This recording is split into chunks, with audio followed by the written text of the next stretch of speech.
There's a silent, almost imperceptible moment when something inside us goes out. The flame that once burned brightly, the impulse, the desire, the magnetism that secretly made the body pulse, suddenly turns to ash.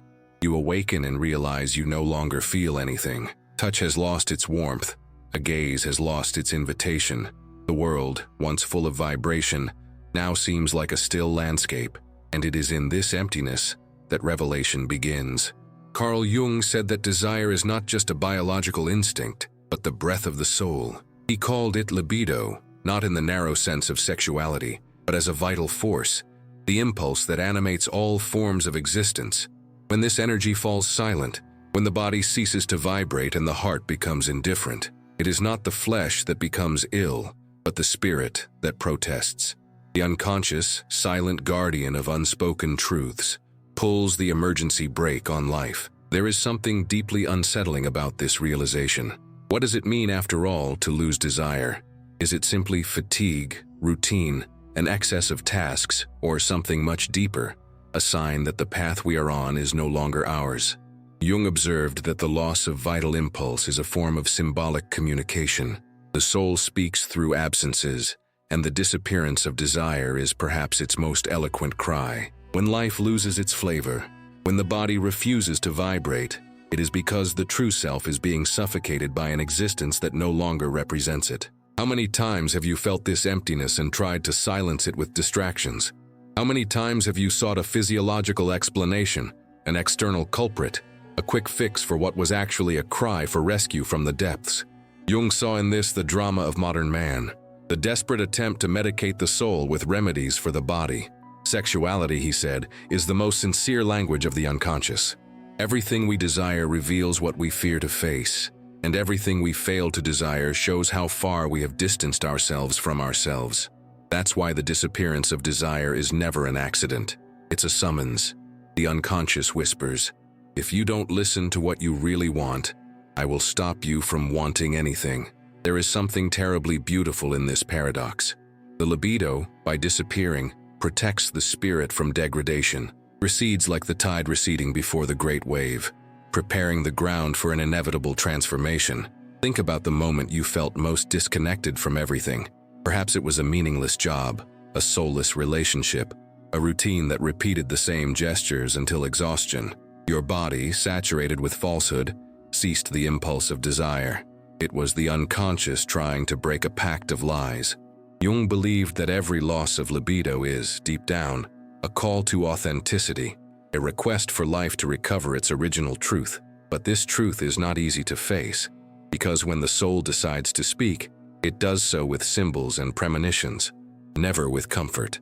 The emptiness of desire is, therefore, a kind of initiation. It forces us to look within and recognize the parts of ourselves we deny, the repressed desires, the stifled passions, the desires we deem indecent or too dangerous to be lived. It is at this point that the mirror of the soul becomes cruel. It reflects what we do not want to see. The desire that disappears is the same that once upon a time consumed everything around it. Why this oscillation? Because the unconscious is rhythmic, and its language is made of opposites. There are times when fire is necessary, and others when only silence can teach. Jung saw in this movement a sacred cycle, the alternation between eros and withdrawal, between the expansion of life and the plunge into shadow. The error lies in believing that the absence of desire is the end. In truth, it is the beginning of something deeper, the return to the core of being. And yet, few have the courage to listen to what this silence says. When desire disappears, many rush to restore it artificially. They seek stimuli, new passions, technological distractions, substitute bodies. But the more they force the return of fire, the further they move away from the sense of ice. Because desire does not obey the will, it responds to truth. And if life is being lived in falsehood, libido becomes its denunciation. Carl Jung wrote that the soul cannot tolerate inauthenticity for long. When it realizes that the ego insists on living on appearances, it cuts off energy. And that's when the feeling of desert arises. Nothing attracts, nothing moves. It's the interval before metamorphosis. If the individual has the courage to remain in this void, something new begins to be born. A spark that comes not from the body, but from the essence. Perhaps the biggest mistake is to treat desire as an isolated phenomenon, a chemical whim, or a physiological need. It is, in fact, a map that points to the exact place where the soul is still alive. Every inexplicable attraction, every repressed fantasy, every sudden loss of interest, all these are coordinates of the unconscious. When understood, they reveal the secret topography of the being. But how many have the courage to follow this map? How many dare to look at what truly moves them, without the veil of convention or guilt?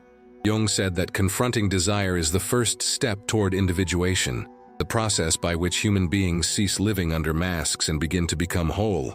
And becoming whole is dangerous, because it involves accepting one's own abysses. So when desire disappears, perhaps we should ask less, "What's wrong with me?" and more, "What inside me is asking to be reborn?" Because the disappearance of desire isn't a punishment, it's a pause for the soul to reorganize itself, for the fire to burn in the right place again, not in blind instinct but in awakened consciousness. And then the question arises that paves the way for everything that will come. If desire is the mirror of the soul, what exactly is it trying to show us now that it has emptied itself? The answer, as Jung would suggest, lies not outside, but in the subterranean realm of the soul itself. And it is there, in this territory, where desire is silenced so that the being can speak, that the true journey begins. People try to reignite desire like someone trying to light a fire with wet twigs. They force their bodies to react, seek quick stimuli, consume images and distractions as if the fire could be artificially created. But behind this effort lies a refusal to hear the question that the silence of desire has been asking all along. Are you living the life you were meant to live? The body knows the answer before the mind. It whispers truths that reason tries to drown out, and when they aren't heard, the body simply shuts down. Carl Jung asserted that desire returns when life becomes true again. Libido, this invisible current that animates the being, doesn't need to be forced. It simply waits for the path to be clear again. When the soul returns to its proper course, desire returns of its own accord. Not because something broken has been fixed, but because what was starving has finally been fed. Vital energy flows again, not as a miracle, but as a consequence of a reconnection with one's own axis. Think of that moment when something inside you revived without apparent explanation. Perhaps it was when you left a job that drained your strength, when you ended a relationship that no longer held true, or simply when you walked alone, in silence, and felt you could breathe weightlessly. Suddenly, life began to pulse again. Your body responded. Libido returned, not as a desire for another, but as a desire to exist. Jung saw this as the purest expression of the soul rediscovering its center, Eros resurrecting itself when the being becomes whole again.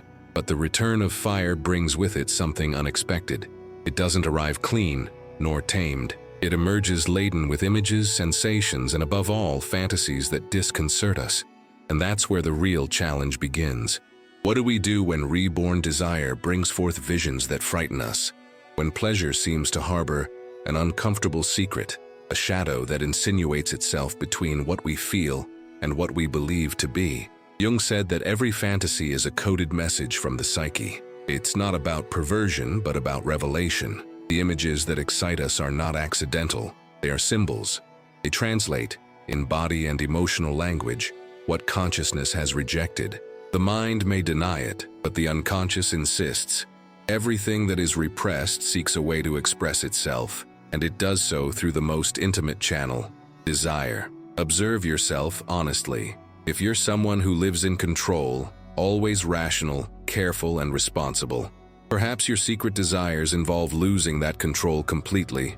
If you're someone who lives to please, who avoids confrontation, perhaps your fantasies are dominated by strength, power, or aggression.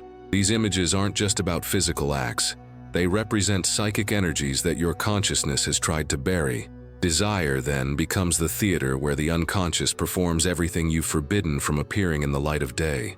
Imagine a woman who spends her life making decisions, supporting everything and everyone. She dreams of being led, of surrendering, of not thinking. It's not submission, it's exhaustion. Her fantasy is compensation for the burden she carries.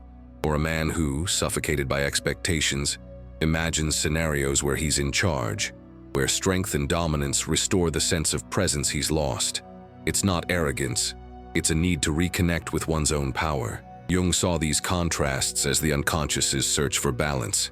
The psyche attempts to restore harmony by integrating what has been denied. The problem is that almost no one understands this process.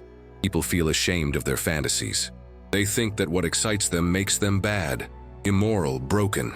They try to repress it, hide it, forget it. But the more they fight against what's in the shadow, the stronger it becomes.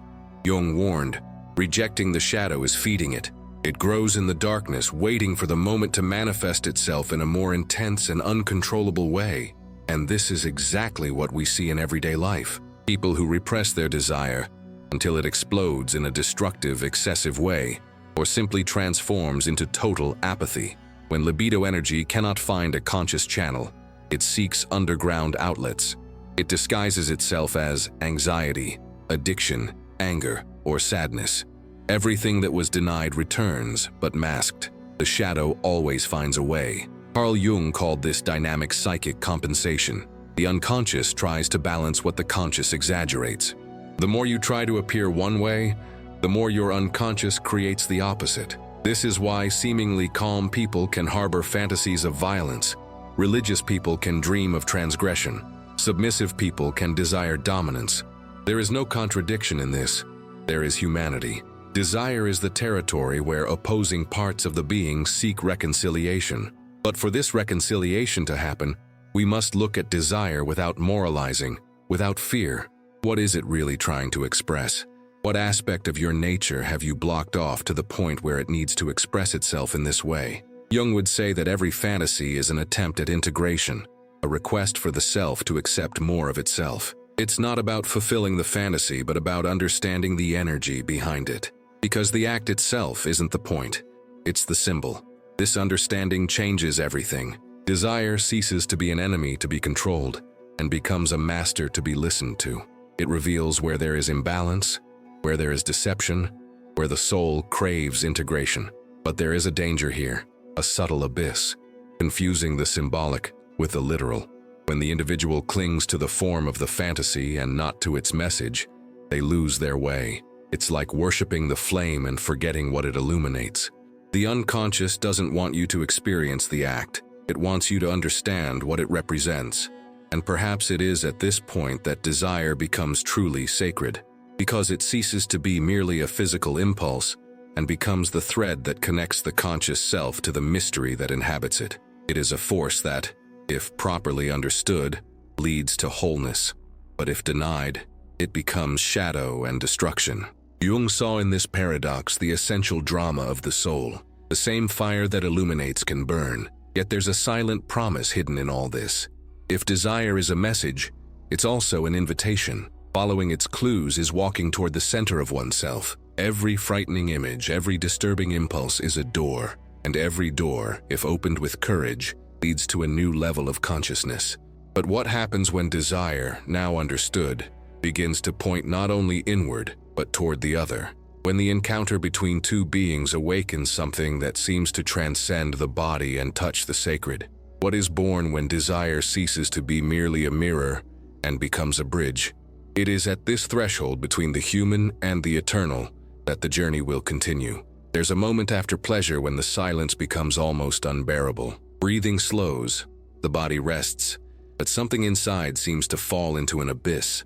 What should be plenitude becomes a dry echo, a nameless absence. It's at this moment that many realize a devastating contradiction. They've just gotten exactly what they wanted, and yet they feel emptier than before. Carl Jung would call this the return of the spirit to consciousness, the moment when the body falls silent and the soul demands to be heard. Most people run away from this emptiness. They blame their partner, their fatigue, their routine. They seek the next stimulus as if pleasure could cure what pleasure cannot. But the truth is that emptiness isn't the problem. It's the messenger. When desire is used as anesthesia, it fulfills its function only for a few seconds, and then the silence returns, deeper, more demanding.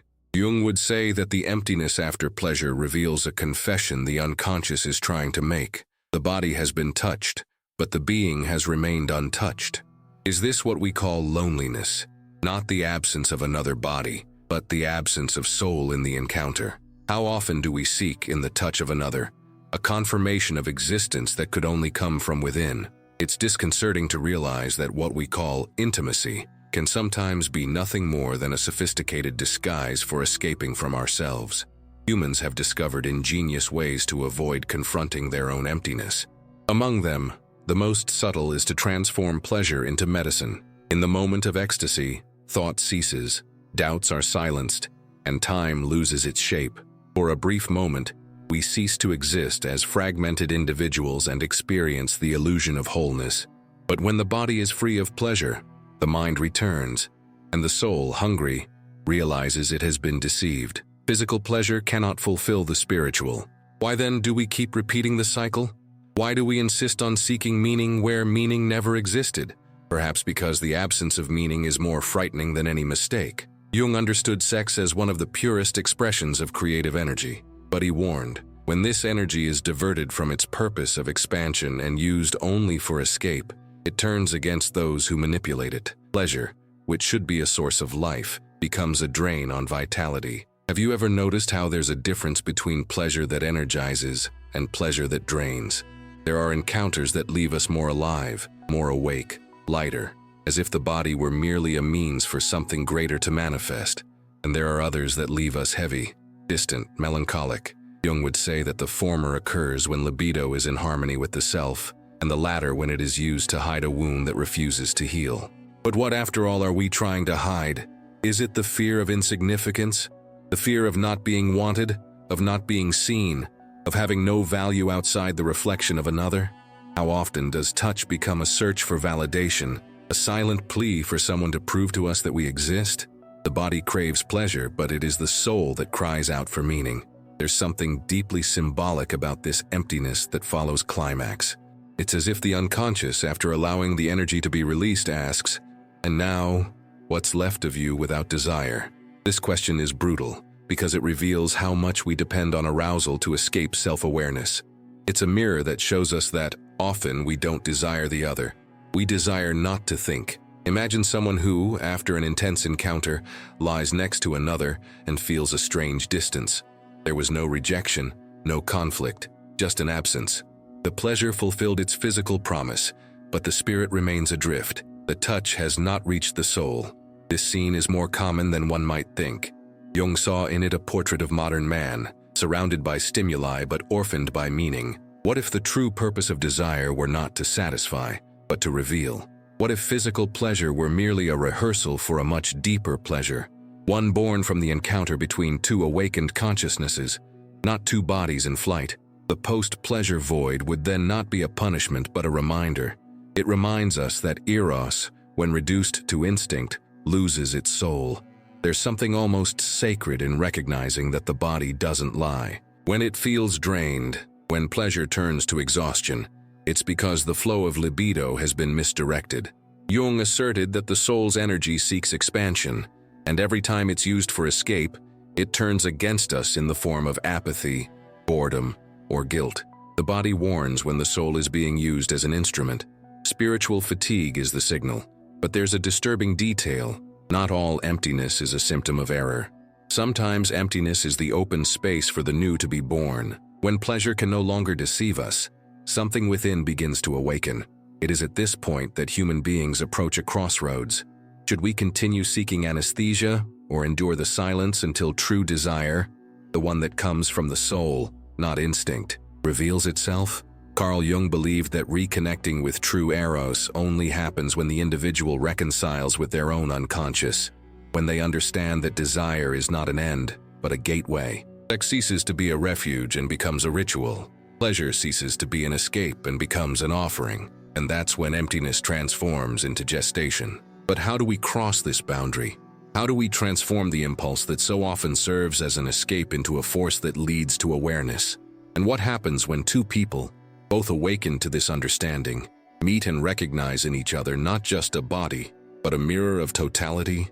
It is in this mysterious terrain, where desire ceases to be a quest and becomes a revelation, that the journey begins to change direction. Something greater begins to move, and the soul, for the first time, may be about to touch that which it has always sought without knowing it. There comes a point where the body can no longer hide the truth, that the soul screams. Physical pleasure, no matter how intense, cannot heal a pain that originates in the invisible. It merely silences the inner noise for a moment, and then the emptiness returns. Deeper, heavier, hungrier. Many mistake this return for a relapse, when in fact it is the unconscious itself insisting on being heard. Carl Jung said that all compulsive behavior is a misguided attempt to satisfy a spiritual need. Addiction, whether to bodies or sensations, is not excessive desire. It is hunger for meaning. How many times have you found yourself repeating the same cycle, promising yourself that this time it would be different, that you would find fulfillment, that you would feel something real, only to end up in the same uncomfortable silence? It's like running in circles inside your own mind. It's not sex that imprisons you. It's the escape that sustains you. People believe they're addicted to pleasure, but in reality, they're addicted to the temporary relief of not having to think about themselves. It's a respite from existential angst, a break from confronting emptiness. But this relief comes at a high price. It consumes time, energy, and little by little, the ability to feel something real. Have you ever noticed how the moment of greatest vulnerability occurs right after pleasure? When the body relaxes and the mask falls, when there are no more distractions, and reality imposes itself without warning. This is when the unconscious takes action. Everything that was avoided returns to the surface. Loneliness, frustration, guilt, longing for what never existed. It is the moment when pleasure shows its most honest face. It was not the remedy, it was merely the symptom. Jung argued that the soul, when deprived of purpose, tries to compensate for the emptiness with stimuli that mimic the feeling of fullness, but do not produce it. Is the pleasure you indulge in nourishing or draining your life? This is the question that separates escape from transformation. When vital energy is used to escape, the result is always the same: exhaustion. The body tries to resolve a need that doesn't belong to it. No touch, no matter how intense, can replace the absence of meaning. Sex isn't the problem. The problem is what we're asking it to do, to carry the weight of our lack of purpose, to function as a temple when in fact, it's just a door. There's something brutally honest in recognizing this. Pleasure cannot give meaning to life. It can accompany it, it can celebrate it, but it can never sustain it. Jung said that when an individual loses their sense of purpose, all their energy becomes disorganized. The libido, directionless, becomes wandering, seeking relief in any form of excitement. What was meant to be expression becomes compulsion. Desire loses its nobility and begins to revolve around a single axis: repetition. But something curious happens when purpose is rediscovered. It's as if the fire of libido, once dispersed, reorganizes into a coherent flow. People who live in tune with what they truly love are rarely dominated by destructive impulses. They still desire, they still feel, but the desire ceases to be a scream and becomes a song.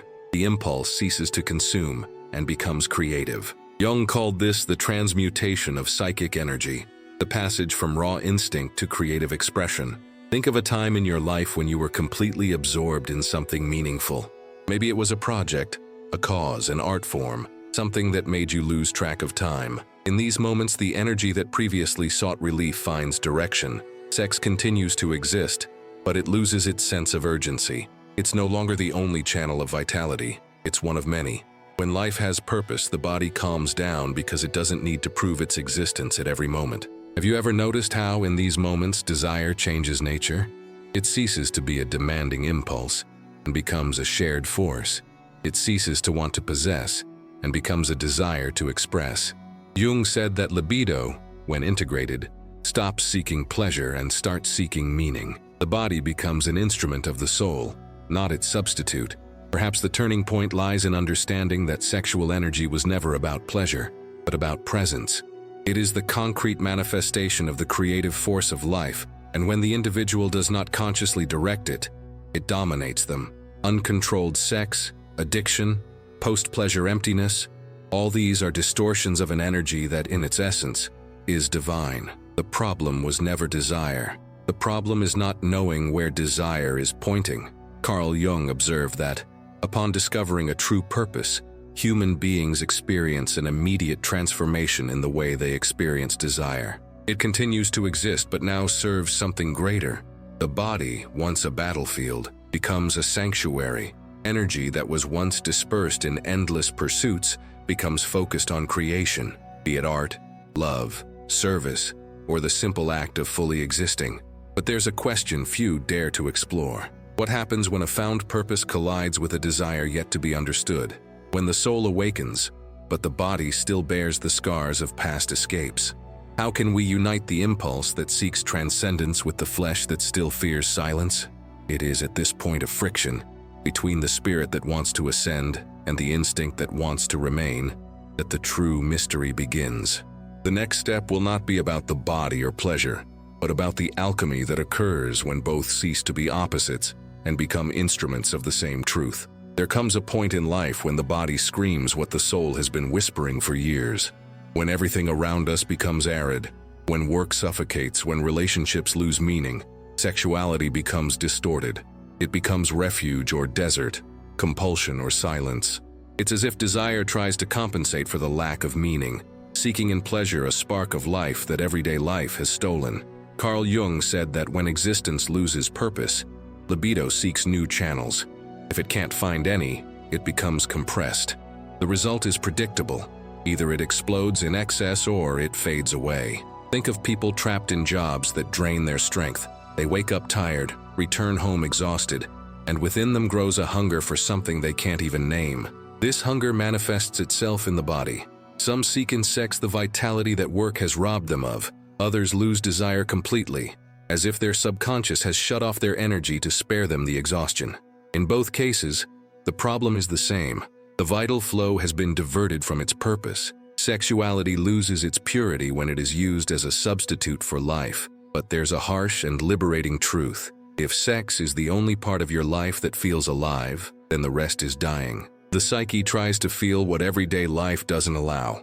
Pleasure becomes the last vestige of intensity, the only space where the individual still feels real. And paradoxically, the more they seek this sensation, the further away they become from themselves. Jung saw this cycle as a portrait of modernity, people trying to recover the soul through the body. Have you ever felt this? That excitement that isn't just desire but desperation. That urge to prove through touch that there's still something pulsating. This intensity is a direct reflection of emptiness. It's not about the other, it's about what's missing within. That's why, when life finds purpose again, desire changes. It doesn't disappear, it matures. It stops being a cry and becomes a choice. It stops asking for salvation and starts offering presence.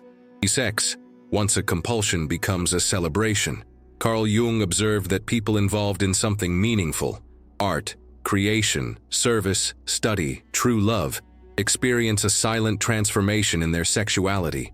Pleasure becomes one of the soul's expressions, not its substitute. It loses the weight of need and gains the tone of harmony. Desire doesn't disappear because the soul has found a greater meaning. It simply reorganizes itself, flowing through other channels. Creation, words, gestures, and gaze. Libido finally returns to being an energy of life, not escape. But the most disturbing part comes now. The way we experience adult desire wasn't born in adulthood. It was shaped long before, when we were still fragile and dependent. Jung discovered that our sexuality bears the marks of the past, subtle but permanent impressions etched into the child's soul. Every unwelcome emotion, every denied touch, every conditioned love creates a psychic signature that later reappears in adult bonds and pleasures. Do you remember the first time you felt invisible? Or that time you needed to please others to be loved? These small, seemingly forgotten wounds still direct the secret script of your intimacy. If in childhood love came only when you behaved, pleased, or met expectations as an adult, we learn to desire it in the same way, by trying to deserve affection. And so, without realizing it, pleasure becomes entwined with performance. The body seeks approval, not communion. This is why many confuse desire with validation. They feel desired and believe they are loved. They use sex as a mirror in which they try to see their own worth. But this reflection is illusory. Pleasure may confirm for a few moments that you matter, but soon the mirror shatters, revealing the same old emptiness. Jung explained that every emotional wound seeks repetition, not out of masochism, but in the unconscious hope of rewriting the past. Each relationship becomes an attempt to heal what has not been healed. Have you ever noticed how certain patterns repeat themselves, as if the same type of person, the same conflict, the same misunderstanding were to recur with a different face? This isn't bad luck. Its unconscious destiny. Desire attracts that which resembles the wound, in the secret hope of transforming it. But, unconsciously, the cycle repeats itself. The body seeks the touch that hurts, because it recognizes there the ancient promise of love, a promise that was never fulfilled. Jung saw this mechanism as the most painful and most beautiful point of the human psyche. Sexuality is the territory where the soul attempts to reconcile what has been broken. It is where the unconscious asks, through pleasure, for the chance to rewrite its history. Therefore, desire is never merely carnal. It is symbolic. It contains the invisible biography of the being. When pleasure is experienced unconsciously, it imprisons. When understood, it liberates. But there's one question that echoes at the end of all this, and perhaps it's the most important of all. What happens when you stop seeking love through desire and start loving through awareness? What happens when pleasure stops being an escape and becomes a communion between two souls who no longer need to complete each other, but recognize each other? It is at this threshold that the journey transforms. Sexuality ceases to be a mirror of lack and becomes a reflection of the whole being. But to get there, it will be necessary to cross the final portal, the one where love and instinct unite, not to satisfy, but to reveal what the human being truly is. The secret is to listen to desire, not as an impulse, but as a language.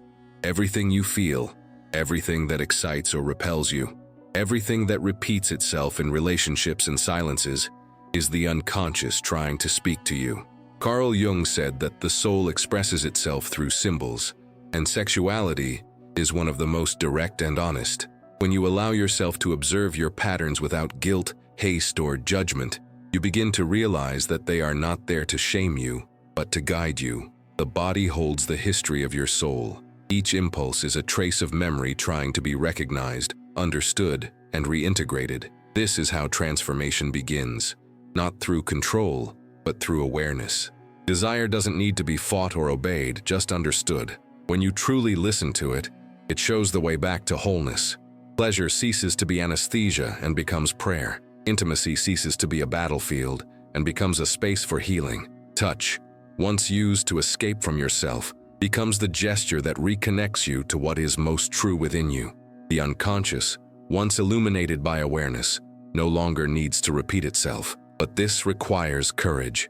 You have to look at yourself without the mask of morality or shame. Ask yourself honestly, what is this desire trying to teach me? Where does this fear of surrender come from? What part of me still believes it needs to be perfect to be loved?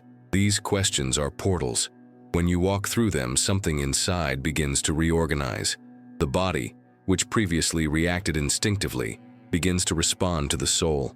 Pleasure is refined, gains meaning, becomes presence. And the emptiness, which once seemed like punishment, reveals itself as a sacred space for the new to blossom. There comes a moment when you realize there was nothing wrong with your desire. It was just mistranslated. What you called addiction was a plea for life. What you called weakness was the soul asking for freedom. And what you called shame was the echo of a part of yourself that wanted to be embraced, not hidden. Jung believed that when a human being accepts their shadow and integrates their opposites, they become whole. And that's exactly what sexuality can do. Unite the fragmented parts of the being, transforming the energy that was once pain into a source of creation and love. Perhaps upon hearing all this, you feel something stir within you, a silent recognition, a memory, a relief. This is the beginning of integration. From here, you can begin to practice something simple and powerful. Observe your impulses without immediately acting on them. Feel what they urge you and ask yourself what is truly missing. Transform each desire into a dialogue with your own soul. When you stop seeking outside what needs to be born within, desire will cease to be a lack and become an expression. And then love, which once seemed unattainable, will cease to be a promise and become presence. Because true love is not born of need but of fulfillment. It is the point at which body, desire, and soul finally align. When this happens, pleasure not only satisfies, it awakens. And touch, once physical, becomes spiritual. It is the moment when you recognize yourself whole, and life begins to pulse once again without fragments. Everything we've explored here, the silence of desire, the shadow, the void, the purpose, the old wounds, converges into a single invitation: awaken. Don't run away from yourself anymore. Observe, listen, understand, transform what was pain into meaning, what was repetition into choice, what was guilt into awareness. This is the path of individuation, as Jung called it, the process of becoming who you truly are. And sexuality, far from being an obstacle, is one of the most powerful keys to this journey. If this video touched something within you, allow yourself to continue this conversation. Write in the comments what you felt, even if anonymously.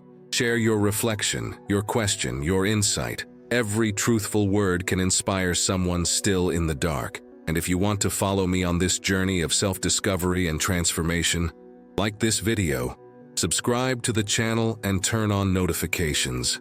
There's much more to explore, and every step we take together is a step toward liberating consciousness. Because in the end, what the soul desires most is not pleasure, it's presence. And it's when you finally become present in yourself that desire, love, and life begin to speak the same language again.